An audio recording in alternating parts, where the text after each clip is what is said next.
Ero kamano nyo koram gajwang kamara mara mintira kautul makene marwa keche nono mar aguch siasa kama bende korwa chake nyo koram gajwang chengwok tiche kama mabende koro dibedo chenro mokwongo e jumani eri ma tarik 28 dwe mar abiriyo gana 2025 koram gajwang omiyo kamara mara mintira kautul makene marwa keche chenro nyo koram gajwang kama to en chuny onagi TV adundo jaluo nyo koram gajwang kositupo kaja sang wen gidaka 35 mabende koro de chaka twaka gisani koponi nigi yote mora mabende nyalo gombo ni urwaka nyikorongo jwang nyalo no utemagi machuok kata mana penjo mora mabende di gombo mi waduki nyikorongo jwang page mara ma Facebook page kanyo Chuny Onagi TV Facebook page Chuny Onagi TV TikTok mara bende Chuny Onagi TV nyikorongo jwang kama tai chenoni Anan Steve James aka Nyaronyi 1 wendo mabende wandu gogodomba kanya korongo jwang en Migosi Dennis Kizito mabende enjalo eweche siasa wadego kode mbaka chiel ka wapenjore ni to chalo na jonkorongo jwanka bende gigo mbiro wadagwe mbaka kainde en mana siasa ma piny lu ni to wacho nango maimo mi wadandi ni aguch siasa omiyo kamora mitire akon makene mondi chopi konya mondo wachwale agulu waseka mwa kete majonkorongo jwang machiegni kabisa kindo wachaka omiyo kain tire to adani gwelo siepni tinyise ni koro wasechaka Migosi Dennis Kizito akautul makene marwa ketu wakanda penji ni to ichiunade chio maber. Awinje lweti. Oyom donge. Oyom.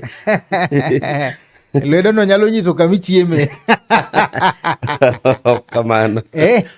Tich matek. Ke chawinjo ka jomoko complain ya. Ni to to wati ni to kwayo digi gimoro onge. Ground bear. Igeni samiti one ngato to nyaka nengo beni bwana image ni kende kwa ni support ngane to nenore kende. Ama namna gani? Dongina neno. My camera mari nyisna janeno ni to kawuono chiona the weekend chalo nade to Migosi Kizito en jakanye. Okay, ginyinga mokwongo iluonga ni Dennis Kizito, jadak Mobunga. Mana mwalo toke kae. Slums Mobunga. Okay. Bungo chiyo maber. Weekend no okawinjo weche mang'eny. Ya mane gima nyalo wacho and warwako ji duto sechete Obunga nigi chiemo mang'eny at affordable aneno ka population ng'eny kacha. Yes, wadak with soft life. Obunga kama mane slum man nigi sewer line to en gi lam to en gi everything en a modern city. Kuro Dennis Kizito ne jakanye kose in wuod Obunga? Dennis Kizito en wuod Siaya. Okay. Siaya Kobare. Yes. But onyuolo Obunga. Adako Obunga kora ng'era kaka wuod Obunga. Yes. Insecurity osebedo ka chando ji kacha ndalo moko mokalo ga kende sanete nyalo wacho na kaka jadak ma Obunga. Yes, chien kacha ne insecurity ng'eny and ne wago koko ma wadhi e press kaka jodak ma lokruok notim kendo ikruok notim maber. Gi nyaka sani anyalo wacho ni pok wawinjo mora nikech kaka stakeholders ka waneno marach to pile wagolo ywak. So gisani to kanyalo wacho ni nitie gima rach ahinya. Nitie lokruok matin but ok ahinya. Jok ma bende kono kelo timbe njore gi gin nyithindo modak Obunga kose nitie kuonde ma giwuoke to gibiro theko Obunga ka? Kano watimo research mostly iyudo ka nyithiwa mwanyuolo obiro gi nyithindo moko mowuok oko. Okay. To gibiro ge gweng kanyo. So gino gibichandi so siepe gigi emang duogo to chando. Gine magi coordinate go siepe gi sama gikelo gi e gweng. Koro nyithindo gi ang kaw advantage bendo lokre jo gweng. Okay. Kech king'iyo ng'eny mosemaki ukwelo Obunga but kango dhi omake to yudo koken jakanyo but en osiep achiel kuom nyithiwa man kanyo. Yes. Somo mar Obunga chalo nade? Population ng'eny kabisa. En slum en kar dak mong'ore population marwa duong'. Kiane wizu. Ang'o me ji ohero Obunga kanyo sana? Obunga life yote, life better. Then ochalo gweng bende. Yudo ka ji ong'ere. Then know your neighbor wang'ere. Yes. So en kuma ji odak ma friendly. Basari uyudo kanyo kaka sadhe? Ok anyalo wacho asache. Ok, nitie ywak. Mano gima anyalo wacho ni nitie ywak. Yes, jopiny ywak. Iyudo ka MC mari ok ti maber. MC be ok chiw basari. Dong'en mag kaunti nyocho chungi. So sana basari ma dong'eno monongo be ni o represent maber kabisa, o fight ni mondo yud gigo kaka maber. Ng'enen koro depend kuom the executive man governor. To for the last 1 year 2 years governor pok ogolo basari, aparo kamano. So basari ma jowa jayudo seche moko en mar constituency ema CDF. Migosi Kizito, awinjo kiwacho kacha ni in wuod Siaya, in wuod gi James Orengo. Siaya wacho ni en county kende ma ok dong maber kabisa e county stem mag Nyanza ka. Keni mane nyalo wacho nanga kaka wuod Siaya? Siaya en adier makende ni agenda wa mokwongo ne ni dala ka dala obed gi pi. Or gweng' ka gweng' obed gi pi. Gi ndara gi kariyo gemnwa ywago gi stima. But nyaka sani Rasango tiyo higni 5 pod pi onge. Siaya. Orengo bero donjo. Enana same story. Koro wawilo ng'er to but enana gini. Manye the main agenda was ni mondo Siaya ne bed gi pi. Pi, stima, to gi ndara. Mago the main. Pi, stima, gi ndara. Mago the main agenda. Agenda kende. Yes, to gigi te poko tim. Ndara onge. Ndara derni pod richo. Derni pod richo Siaya. Pod richo Siaya. Pi onge Siaya. Onge. Kamwa wuoke kidhi gara kane mwalo boro kucho. Ndai wachiegni gi Lake Kanyaboli. En gimoro 300 meters. Pi pod onge. Kiduogo dala wa koni bende Kobare malo koni Kaluo koni be Utrang'ala pi be pod onge. So enana same story kamora mora. Ang'o matimore Kizito. Siaya dwaro. Kuna muero jog. Siaya dwaro jatelo ma oyier gi jopiny. Siaya ok dware Asia Mageloth. Kadang ngene jatelo moyier gi jopiny. Japiny nigi ratiro kata teko mar siemo wang'e. Ni ne wayieri tinwa. Kukitiyonwa to kidhi dok. But kori ng'en ma ng'ato tiyo gi tok teko kata okoti. Ong'eni obro dok.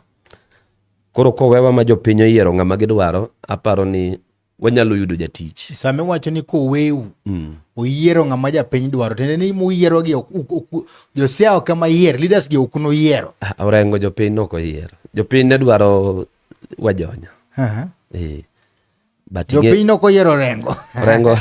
Orengo na Asia Mageloth.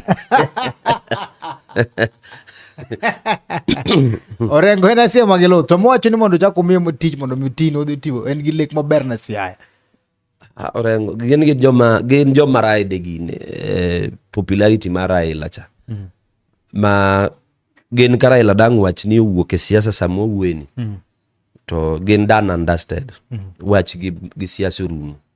Dung sane waneno ka koro ochalo ka ng'ama bende koro chung gi jopiny kendo wacho ni sirikal ma bende wadonjo ni koro rach. Mano kogo sirikal. Okune kamano seche moko sefwenyo ni en kama kare. Mago wuondruok. Ing'eno ben gi pesa mimiye. Ere kaka wuondre to wacho ni sirikal rach. Rach nade to bende en gi sirikal mamare. Dongo Renge president ma Siaya. Dongo ben gi pesa mare. En pesa mimiye. En dak ji wachen mare be. Ok wachagi mare ne mondi nikech wan gi devolution. Kanwa biro gi katiba manyien 2010. En nitelo chakre gi piny. Ok wachagi piny mondi. Ok wanya chako gi malo. Ok wanya chako gi malo kwa dhi piny. En ni chako bottom up. Koro ang'eni ng'ato ok nyal bedo marach te wuod Siaya. Gimomiyo agombo wachamba Siaya matindo ka to wadhi malo kacha. Higni ma bende Orengo osebede telo ni. Nyiswa gik ma seche moko setimo ma jo Siaya nyalo wacho ni moro. Wanyalo kono magi ma. Sirikal mar Orengo. An pok awinjo. Kata project mo Orengo launch ni. Ang'eni an siasa lakini wacha kaka ja siasa. Donga wacho ni. Oka wacho ni adieri. Modhi adhiya gara. Modhi adhiya wacho ni magi mato mar Orengo. A commission ora launch. Were iluongo nango. Iluongo ni. Stadium dongo gero no. Macho kuno chagira sanga. Dong macho chagira sanga. Maka initiated gi former regime. Meya Orengo. Wane third year, in fact, what the last financial year, mar any elected leader. ma kantie gima wuondo ng'ato onge tich orumo. Dong wachako 2025-2026 wadong gi budget adi achiel. So kokitiyo sani odhi timang'o? Kose allocation no mok miyo usia maber. Donge nye neno kogol report mbadi wacho ni pesa nyo sichiwo ni counties te. Wacho ni CDF constituencies te masama nywa chako the new financial year dwe mar abiriyo ni. Counties te iwacho ni nyose yudo pesa. Mano report mono wuok. Mokapan badi nyalo dhi riambe public kachiwo report ailano. So pesa nyose yud gi counties gite. Ang'o miyo counties moko tiyo to siya mok ti? Ine monenga penji man. Ok dongi penja ni kosok ge yude. Yudo ka. Amba di ke ine wodi siya. Ide dala mugi karango. Dala this last month. Last month. Yes. Unge changes mora meneno kada chiel. And the same story. Kata gima nere sango achieve. Onge chiro mane kedhi chiro mane kubare ka jana na kamano. Nderni mane pod richo kake donje gwenge na gina kamano. Kidhi boro the same. Onge? Okay, gima timore ni. What is the opinion kata ma the local leaders, kaka one of the leaders kata okidak siya bata ngeni koro un kaka jodak masiaya. Unu neno ni ang'o monongo bano timo mondo at least ngima obendo meda lokre matin kabisa. We jopinyo yier. Ng'ama nyalo tiyo negi. Giyier jatich. Magi nyalo bedo accountable for them. Yes, okay. Ngeni kokel na yi, ngeni chalo ng'amukel. Chalo dhako mukel ni wacho ni be nokisera. Ino kel, onyalo wuok samene modwaro. Okia berni. Nokiswe toke. Koro ka dhi ma omo kenda. To ang'eyo ni manga manwa kalogo e yore machala kama. Koro wejo siaya mondo yier jatelo magine magimiyo agenda gi. No wan kaka nyisi ni shida wa NP. Koro ko yiere to donjo to chako gi pi. Wanyise ni waonge stima, odonjo to timo stima. Wanyise nderni onge. County ngi tingni. Kochuno nyaka irit mi award contract. Tinga nitie, excavators nitie, loche nitie. Ka ndara ma chando jopinyo kidhi adhiya to kuny kuare to kel maram to losgo. Nyak warit kia pesa ma wuog kucho local revenue timang'o. Koro ok ni pesa kia counties pop kia pokor ma wayudo kage on source gen gitimang'o. Ok wapenjre mano. Tingi ni wan go. Koso suru okusol maber.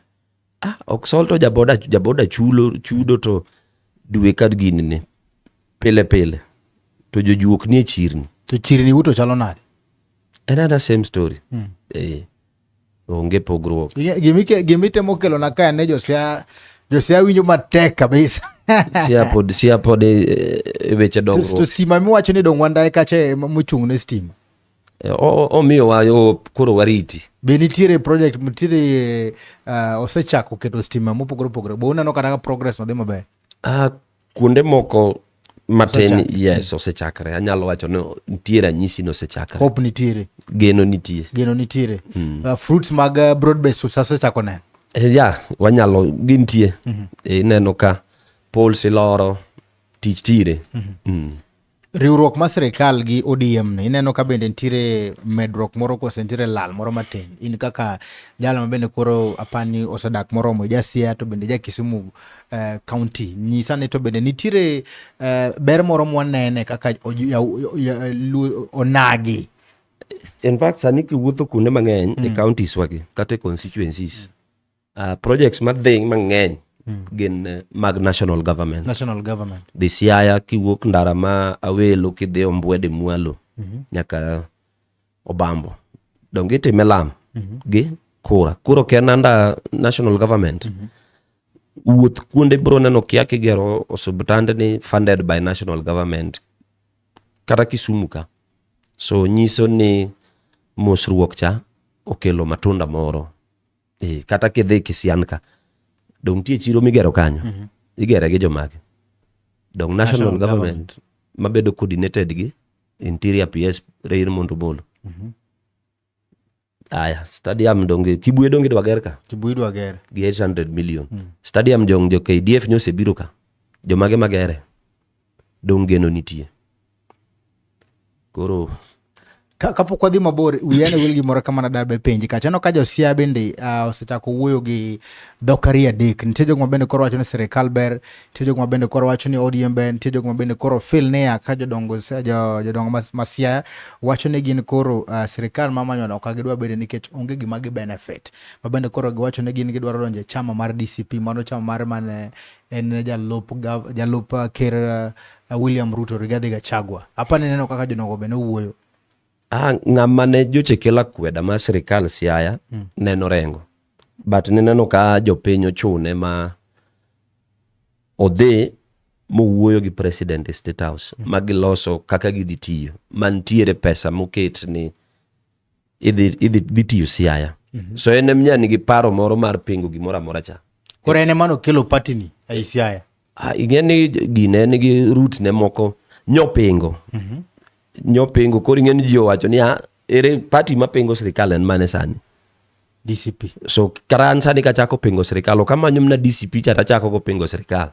Kechi bwajon mapingo ni ayude ang'o kabao yudo source. Koro acho ni DCP miya gimoro ta agogo sirikal.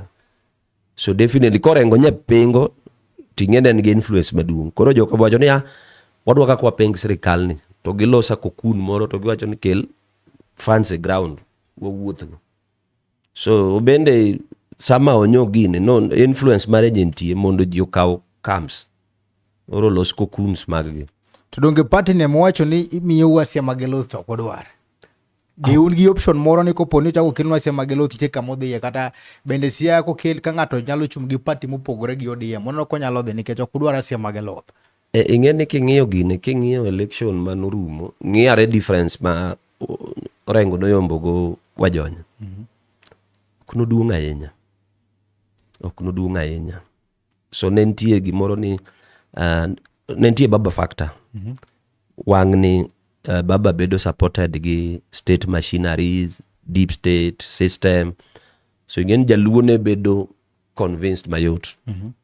Koro ni kigocho ni ja independent, ting'e ni koro president kubiro do ng'e narratives mag jo ODM create gago. Maru dwing japiny. Koro narrative no nyo affect gine yiero mar ng'ane Wajonya manya japiny dwaro. But koro wacho no Orengo is tried and tested but failed. Ng'en macha nyalo wacho no wamiya uru. Ng'en tie ng'ama wacho ni a new broom do ng'e a new broom. Sweeps clean. Yes. Koro wacho ni awasenene. Koro ng'en sani jotelo mnyo biro ka ni malaika ji oseneno gite gin tried and tested. Koro koduogo ten nan tang mari CM.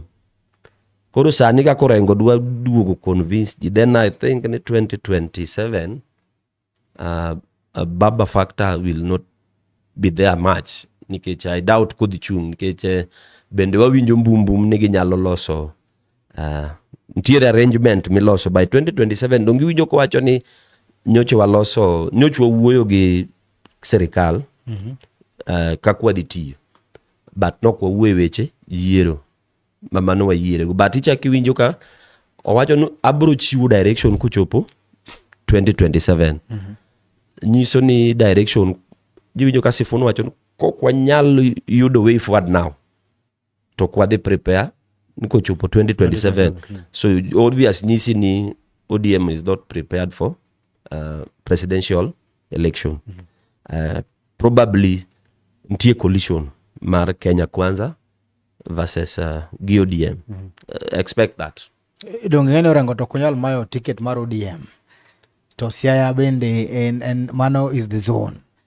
So bende ineno ka ng'ato nyalo biro gi another party. 2017 no year gagin 2017 nen 13-17 no year governor ma Migori gi ticket mane ma koro wan Siaya kema wacho ken Luo Nyanza Luo Nyanza lakini koro ma wan Siaya machane wan Migori apenji Siaya ka okema ni gigine, in fact constituency Orengo Siaya kanya mababa ya Siaya moko nyali constituency Orengo ka okema wan gi David Ochieng gi party mane gi party mane MDG do. So tenyalore makoro the ground of prepare maber kabisa eno nyiso gaji ng'en sani olalo dog e ground David en skima to ka sani kendo onge gine ne limelight odoke groundwork wajonya be olal. So with politics gimoro amora nyalre. So the science ni ready gin gidhi amoa change ji dwaro lokruok. Siaya dwaro pi, stima, ndara. Agenda dek goro mwara. Agenda dego kenyo Korom Gajwang wan kende kachiel kod migosi Dennis Kizito mano bende wuod sanyo Korom Gajwang bende kurago kacha mbaka matintu owuok kacha wisane to Siaya bende nigi dongruok kata mana bende nya Korom Gajwang wanyalo neno kacha onyiso ni pod gin kama tek kabisa. Pi onge Siaya, ndara onge Siaya, stima bende pod onge sanyo Korom Gajwang mano pod wago mbaka kende kachiel kod Dennis Kizito ponono ni kacha gi ote mora ma bende digomboro kanyo Korom Gajwang nyalo chorona ote ni Facebook page maroma Chunyo Nagi TV, YouTube Chunyo Nagi TV, TikTok Chunyo Nagi TV ni Korom Gajwang. Wadhi break matin kang waduogo to wadhi chaka ni Korom Gajwang kan wadhi penye ni to piny Kenya chalona ni Korom Gajwang kaloro bende gigik mabende koro osechako katimore jolube wano kawagin kacha gi paro mopogore luoro bende nyalo bet ni to dhi chalo nango nya Korom Gajwang kamora mara mentiere no makamana gi kanyo waduogo bang samachuok.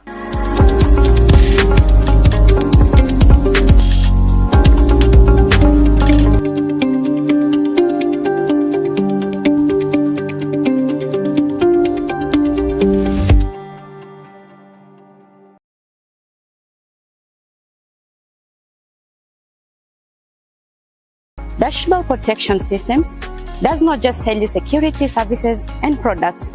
We work with our clients to understand their unique risks and challenges and tailor solutions that are effective and cost efficient. Dashbell Protection Systems is a security solutions provider based in Kenya. It was founded in 2010, and over the years, we have been safeguarding people, assets, and properties with our exceptional services, ensuring customer satisfaction. At Dashbell, we specialize in providing comprehensive and integrated security solutions for both residential and commercial clients.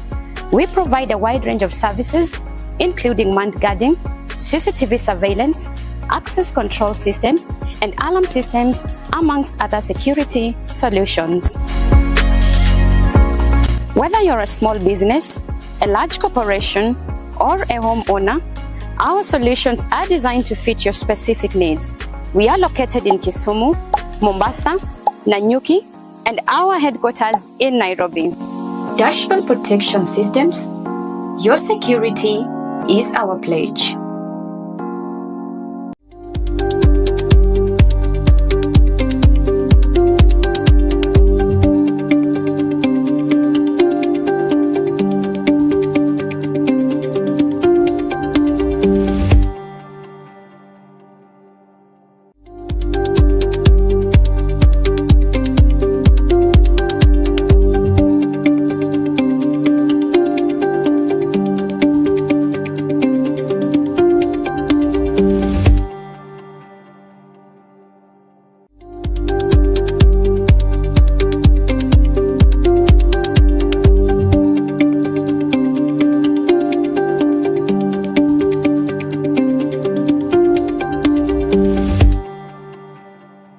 Mana kamano nya Korom Gajwang kamara mara mitira kathulu makende marwa kikende telono mara riyo nya Korom Gajwang mar aguch siasa kama bende wagwemba kakachel koda migosi Dennis Kizito mano wood seme mabendo da Kisumu County gwengo mago bunga nya Korom Gajwang wagwemba kakacha kende wana nito pinyi Kenya chalona de especially kachel koda bende siasa makaluka ndema kamara mara mitira na wachoni nya loro na ote magi Facebook page wa kacha mar Chunyo Nagi TV, YouTube page Chunyo Nagi TV kachel koda TikTok mara bende Chunyo Nagi TV wamadogo mpaka kande Korom Gajwang umekomara mara mitire poda kautul makende manjini surma chigni kendo wamed gomba kama ber kabisa an kande giote mopogoro wan kande kachel kodota le press wacho network makende ro kamano madunga inya wacho ni mano communication director ka honorable Ken Obura and on Fred Ouda Mosna Dennis Kizito Akautale ayatero karinga maduong Mako kuonde are Mano communication director ka Honorable Ken Obura and Honorable Fred Ouda Mosna Dennis Kizito Akautale Then wan ka gi Daddy Justin wacho naneno maler ka ne piny Kisumu karating tie got lela ka chwal badi mos na ratego no wacho na chwal bada mos Aka wuod Kisumu. asante sana. Then wan ka gi Jeja Dero wacho ni mbona wa kabisa kend Kisumu County. Wan gi Flavian mano benya fwambo wacho ni wano ka twak dhi maber kabisa ro kama donga nyame cholo ute ni korom gajwang e chuny Onagi TV kandi kama bende podo medo mana dhi maber kabisa.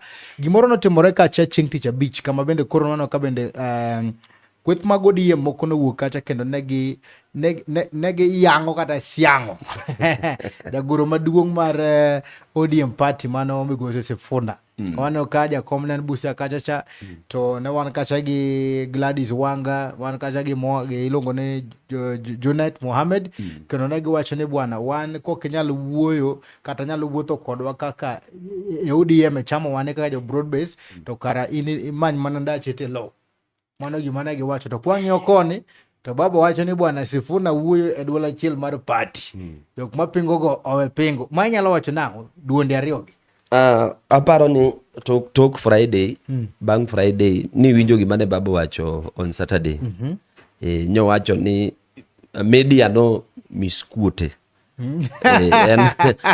o wacho no kogine okosero Sifuna o wacho ni kila ng'ato nigi ratiro mar golo pache to duogo wacho ni chama mar ODM bro chiwo direction gik mnye Sifuna wacho te mano pache kaka Sifuna hapa no clarify gino maber the same thing manochi wacho Muroni ka joka wacho ni gimi wacho no Sifuna wuoyo kaka Sifuna ma ok stand marwa so kaka wang'ene nek dhi romo Raila osewacho ni nek dhi romo mondo gichiw direction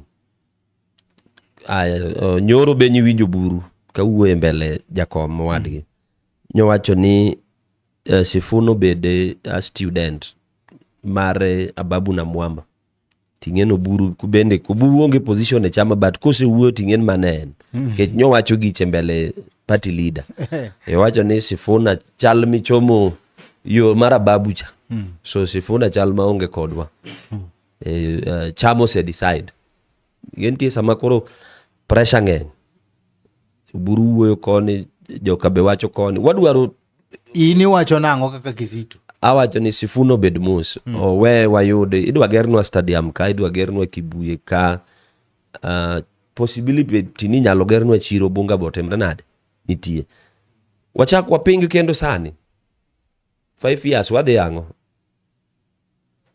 wapinge 2027 17 13 kamano to development onge so ma Ruto nyose yie nywa dhi State House and one of the team manyo dhi State House gik manyo akwate president nyo list mo wacho ni dhi tim and kidwa ng'e ni dhi tim ana koro iwuoyo mbele japiny nyiswa ni gik mano dhi kwa State House un kaka jogo man jopiny oseng'eni kara Kizito nochopo State House kaka gine sauti maro jende nywa dhi kacha nyiswa gik mokwayo an wakwa Kibuye mondo bed upgraded nwakwayo stadium nwakwayo nen chirni nderni mambo leo Miwani stadium ne wakwayo Lake Basin Riat Road togi other incompleted projects ma ntie within Kisumu County ma to confirm this authoritatively ni a team from State House various departments nyose bire ground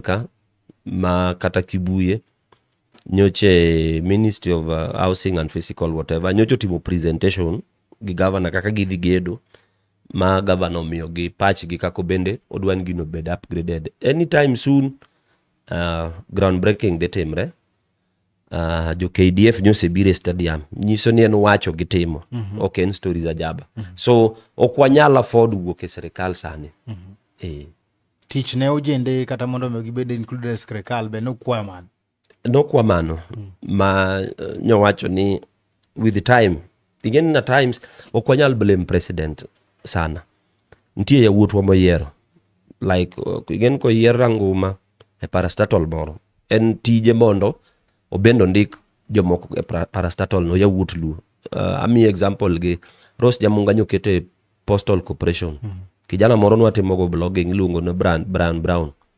Dong nyamunga nyokawe mokete otie posta ka. So mano dong Ruto create job. Ondiko so en ng'amo yierno. Ruto bende ka direct.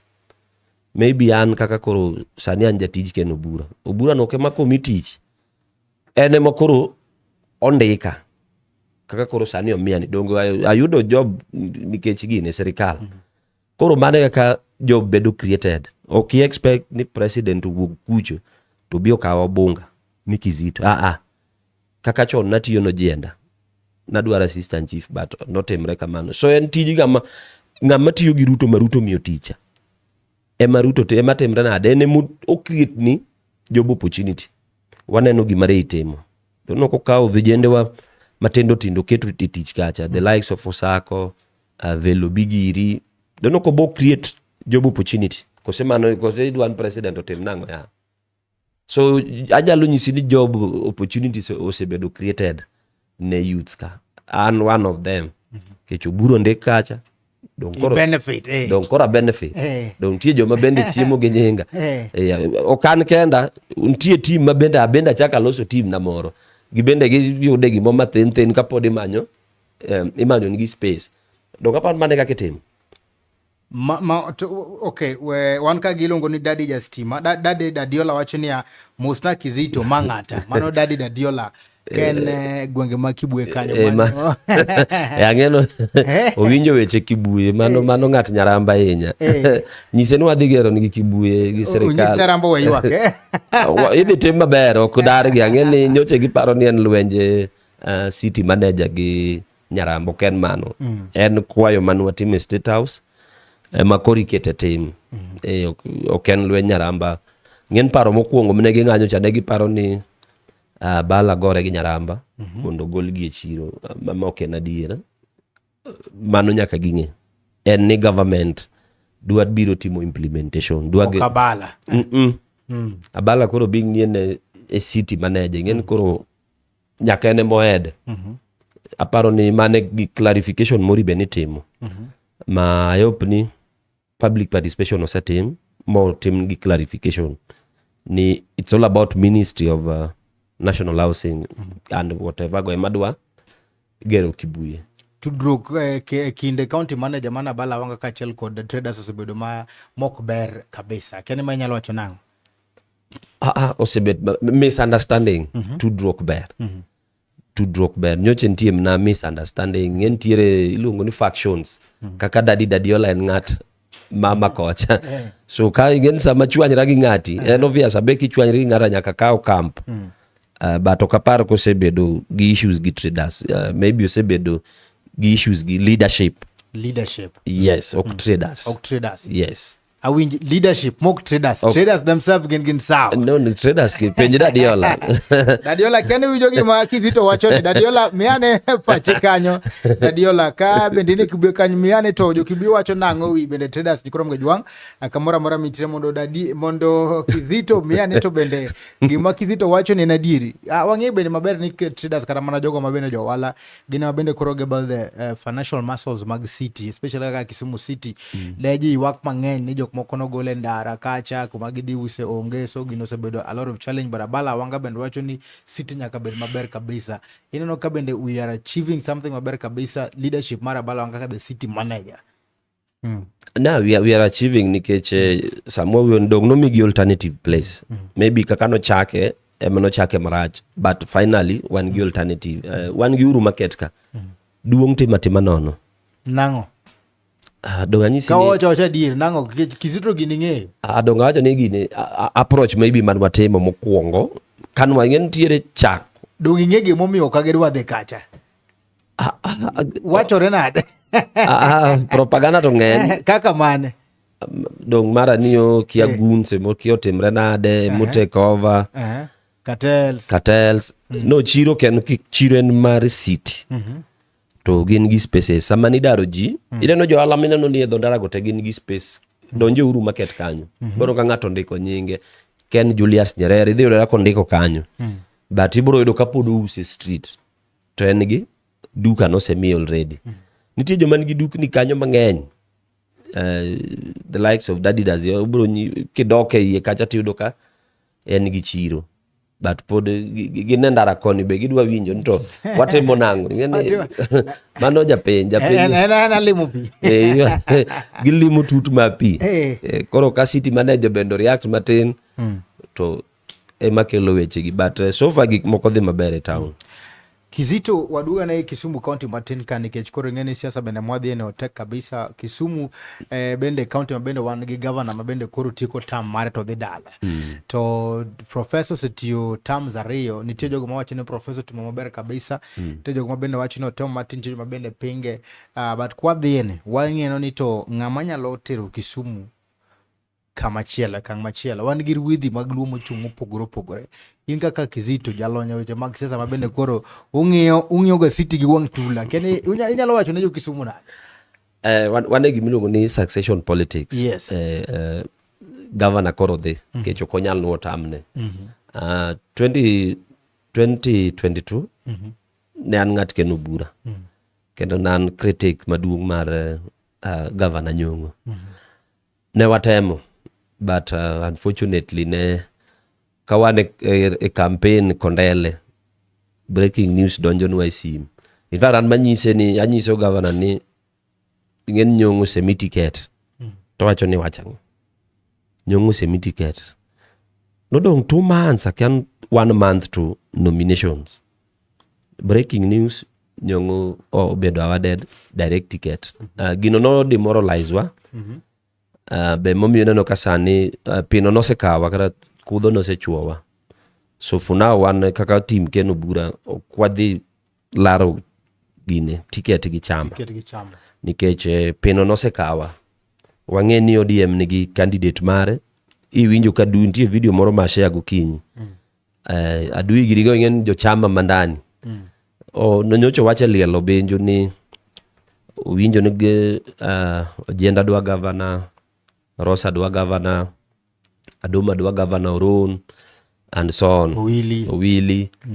Owajon party will decide. Ng'en kose nyisin party will decide, idhi omango kanyo.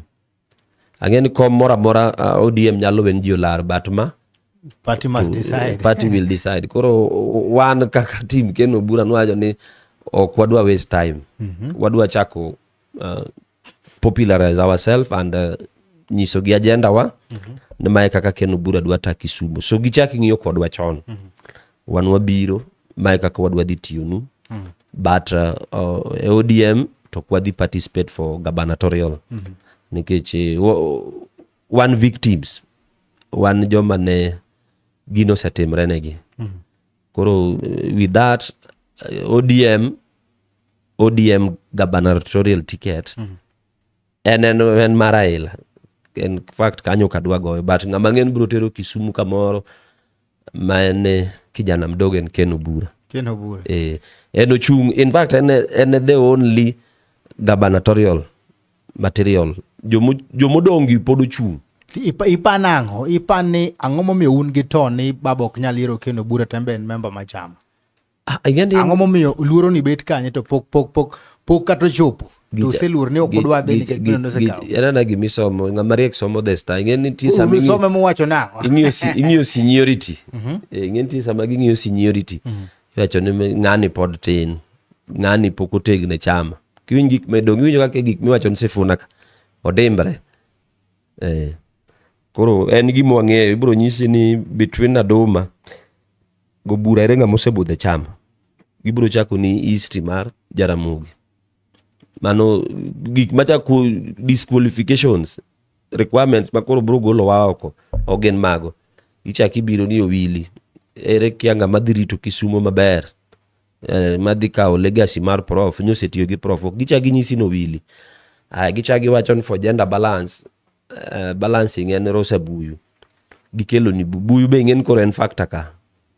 Donge. Buyu is a factor ka. Ojenda bende koro biro. Nyaka mami. Ojenda bende nika. Bende koro en Delaru. Ng'en koro mani kanyo bende mano yana uwe ODM. Kanyo be ng'en koro chaki nyisi peso tas. Iwacho no ojenda en Delaru. Kanyo bende Keno Bura. No ana wuoni jodi wan to ngana senyisi ni wan gine wan gi candidate kende wan warito ngama gikelonwa cha it's daf koni to dong nge daf to koro Ken Obura go jienda okore manyisi ni sama tienge ndigi wacho ni ere ngama nyalo riembre Ken Obura ka weche daf wamiuro jienda kech ibro nyisi ni kimio Aduma Obura to okow really the same gibro chako eliminate gi MP marwa masani to ento akia wache de okanyalo wacho ananyisi gima dhi timre manyiso ni unu kaka tim Ken Obura usena no seso mo the star moneno ni bwana luoro nyalo betie mbele kandi kendo kudhi gi chama mar ODM no nyalo wang luoko nitie nyalo luoko idhi luok ji mano ke chambwane idhi luok ji kuro wan warito jomoluok wao chunygi kaka ji dadi olagiri wakwagi ni samango se luoku uduo koni uduo tim Ken Obura koni nikech expect luoko man to gi krene an ka gi jono doda bende wacho ne no maber kabisa mano janyakwar mano sip Dr. Ron kabisa Kene to wacho nango jono doda machiegni network ma koro useyudo chama mbete koro udhi laro godo kom 2027. Yes, one candidate already. One candidate. Udhi gi chama man. Wan wabro dhigi mar president. Doga se nyisin coalition biro ka. Koro wan wadhi dhigi mar president. Kolos coalition mane mwadhigo. Wan side mar government koni. Okuping serikal. Serikal ipingo nade. Jogi doga isin jogi bro join wan orengo dog nyo chun ni kik ping serikal. Koro gidhi yudowa. Maybe kinyiso mana maybe gina lake maru mabendo ngodo Kisumu City kaka tim Ken Obura unyalo nyiso jo Kisumu City nango no dwa tero gi angomu geno maru kata lake maru kaka tim Ken Obura na jo Kisumu maduong' ahinya en man mokwongo ni nyaka sani dong neno ka pod nderni sedhi rural constituencies nderni pod richo dhi Muoroni kichaka jaga gi Kiboska kidonjo Kioboba kidhi oklore. So our focus on road infrastructure, skunde magisi di podonge, mostly wabro focus on infrastructure, development, moting road networks, sana, to create job opportunities by maybe link gigi these NGOs, organization manti the local companies. Kwa tieko to telo mar moluor ngire Professor Anyang' Nyong'o tije ma osetiyo Kisumu City kata Kisumu County otutame nyalo wacho no chopo kanye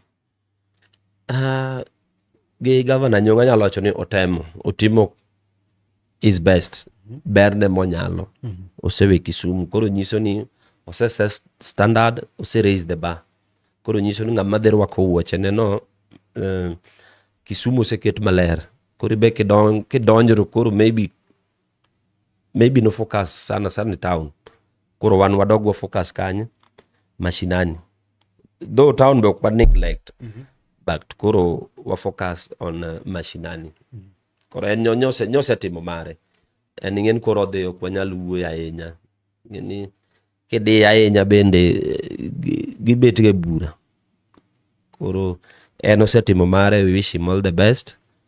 Anyang' notimo mare maber kabisa okanyal wacho nitie marach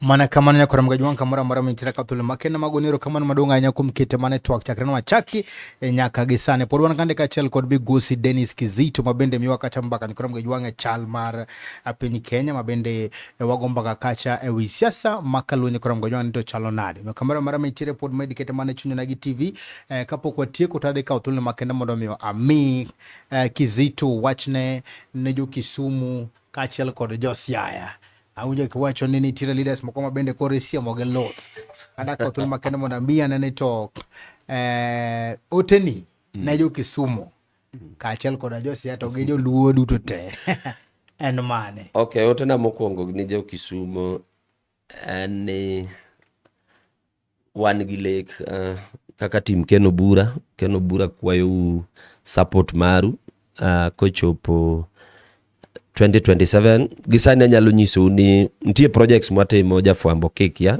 gi team Ken Obura. Sani wa identify watiyo gi group sana to walimo bodas gi bende wa engage gi each boda base be wadhiye watimo empowerment. Then sani pa area wadhi pa village kanyo kwadhiye wadwaro groups, women groups, wamiyo gi maybe gin ga gi table banking, so waketo gimoro matin. Nyoch wachako gi kolwa wasetimo, nyoch wadhi Rabuor, nyoch wadhi Miwani, wigni apani wadhi Seme.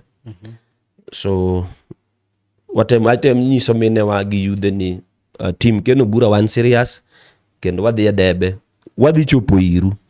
Obede nine Muhoroni, ibedo Bunga wa, ibedo Kure, nyaka wadwa duong' dhod chunygi nikech en gima wachako sani, en ajani mwachako sani nikech ok wadwa bira ti wachoko ji to wagonyo. Wadwa nwa popularize our agenda, wa popularize our candidate pen Ken Obura, at least kachopo penjo ni ote moro na orunuka beno yudo. Ingen mene matimo te banking kimedo gi pesa igirgi cha, koro gi olre. Koro maga ideas manywa yudo. Bodas gi bende nitie pesa moro mimiyo gi. Wan gi program mar vijende mabiro soon, nywa setimo mapping within town. Mokwongo wadhi chako gi town, tie jok mwadhi miyo pikipiki, tie jok mwadhi miyo car wash machines, various empowerment. Nywa setimo mano, jatelo nigi list, wadong' mnani wadhi roll out. So nywa time secretly, nyan mapping nywa timo secretly. So very soon wadhi launch. Watimo a lot of activities gi program.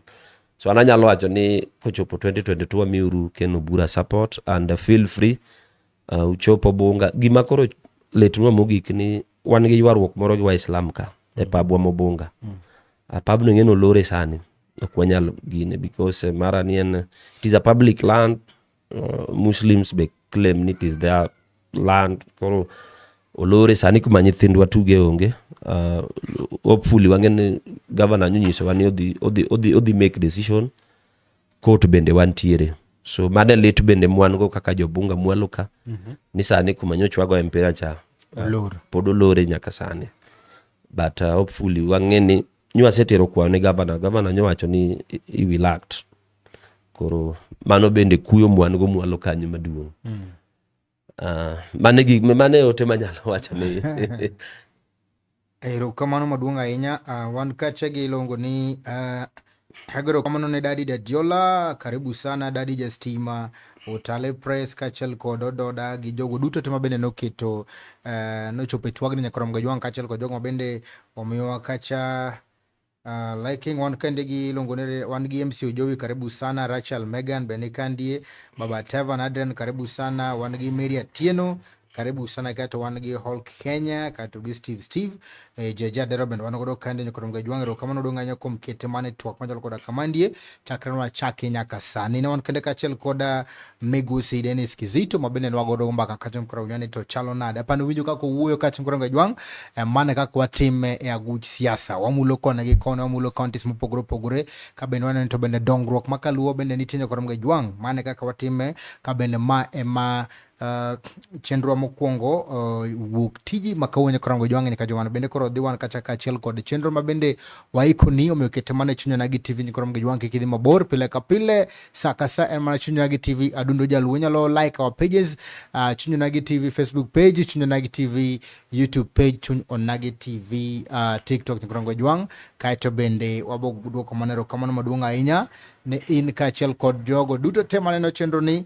Erokamano bende dhine director mara mar chenro iluongo ni Mandela Nelson Okore mabende kelo ni chenro na chel kachene kaka maintain krom gejwang kama ne tai chenro ni Enan Steve James nyakwar nyaronyi wan oritu masani nyakang'onre kanyo kendo sabich kama bende wadhi tudre weche mag thieth krom gejwang kikidhi mabor. Erokamano bago erokamano.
nitie jomoko ma kone director waneni.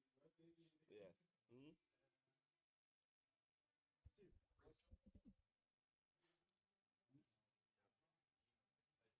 This side. Okay, this side, eh? Okay. Sorry. Daktari koro wan ka bwana. Yes. Watimo dhire. Erokamano bwana. Ka kobiro lal gi ma to chako biro daraga. This is good.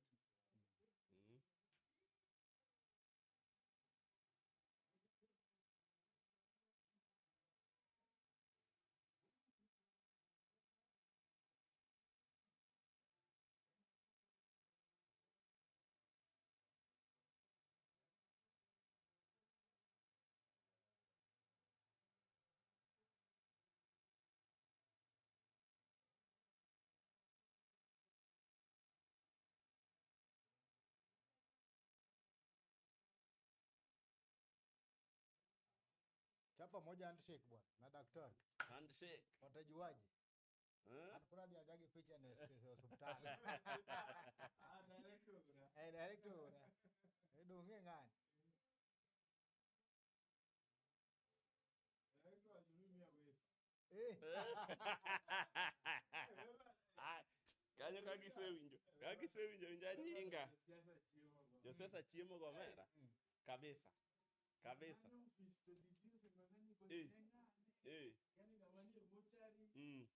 Itime ge. Ngeni kose wuok malo kuja telo kinyang'or bwa.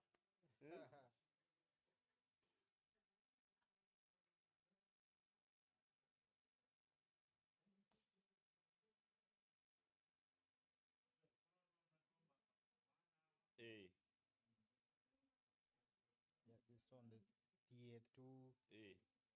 Lime shisha go. Corona go. Gino tiyo ng'ata. Otiyo mano. Tiyo en mokonyowa.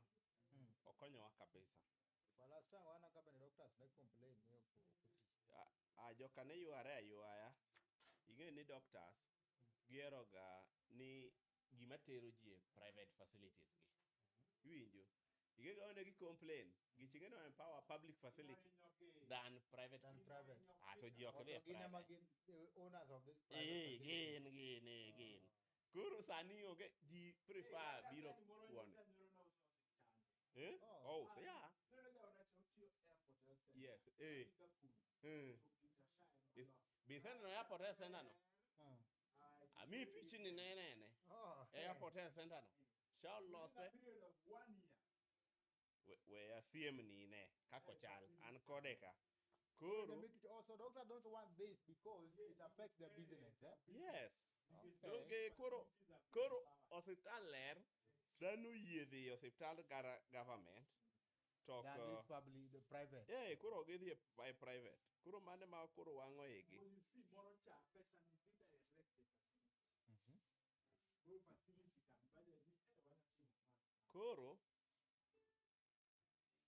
airport ni it was kama lero mera indigo koro mayo hospital serikal ineno ma kae airport health center ineno ma mayo kako wire no mai ne entrance ne inene airport health center inene chalo private iwinjo noko olne kokoto mudonjogo to pi nitie ma sola go pi iluokri gi pi mawom iwinjo mine to gin baf mang'eny district kabe jalo kamano district koro sane ma koro wagere sani kidhi kanyo yudo ka keto kabros wadwa gero gorofa 7 kanyo morie malo oweri gik machon ka wadwa gero gande gorofa 7 mong'iyo malo iwinjo kanyo gik kidhi no kimuko kanyo marach ida ged kanyo kanyo wadwa gero en level gin en koro en modok e level 5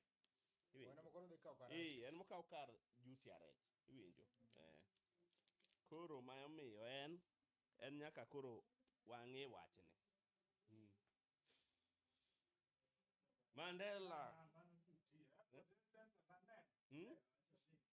wang'iyane gine mokwongo wang'iyane gine chande Mandela ere manifesto man wan go mar governor cha kapok ochako wuoyo ing'eni watiyo mana gi kwaye manifesto mar governor inya pare An gi manifesto mar 2017. madwaro mane magem ka mondo bwana ni one gima nowachiko maro ni to gik manyowa chiko nyo matin manyowa chiko sani to nyo thin Nothing. ne thin no mana ni